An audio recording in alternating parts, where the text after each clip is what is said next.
In order for the European Central Bank and the national central banks to perform their tasks under the treaty, independence is essential.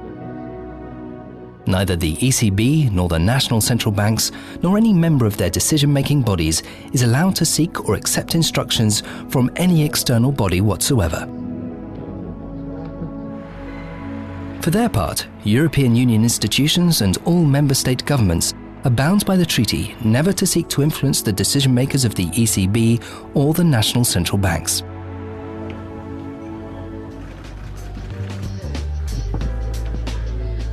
The treaty that guarantees its independence also clearly states the ECB's reporting obligations.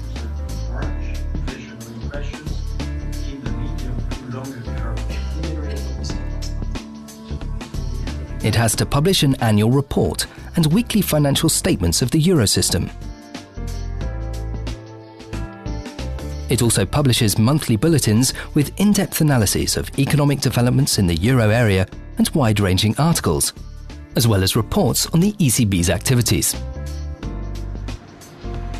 The European Parliament is thoroughly informed about the work of the ECB. The ECB's president attends the Parliament in person when the annual report is debated at a full plenary session. He's called on to account for the bank's decisions and actions, even though the parliamentarians cannot influence them. Similarly, the President appears 4 times a year before the European Parliament's Committee on Economic and Monetary Affairs. Respect to the Stability and Growth Pact.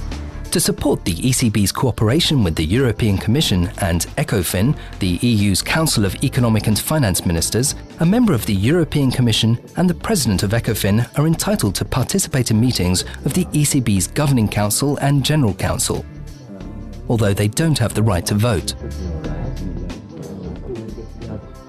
By the same token, the President of the ECB has the right to attend ECOFIN meetings when matters relating to the ECB's tasks are under discussion, although he too is not allowed to vote.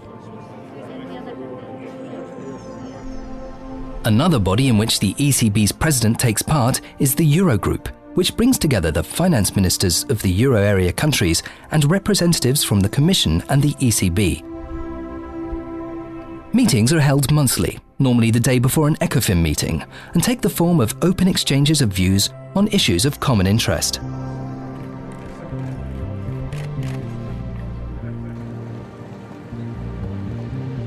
Outside the EU, the ECB has established relations with several international financial institutions, such as the Bank for International Settlements, the OECD, and the International Monetary Fund.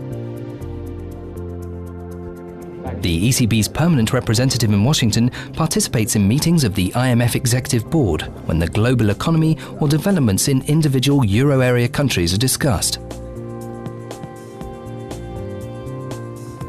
The ECB also takes part in the activities of several other bodies. For example, its president attends the meetings of the finance ministers and central bank governors of the G7, G10 and G20 countries.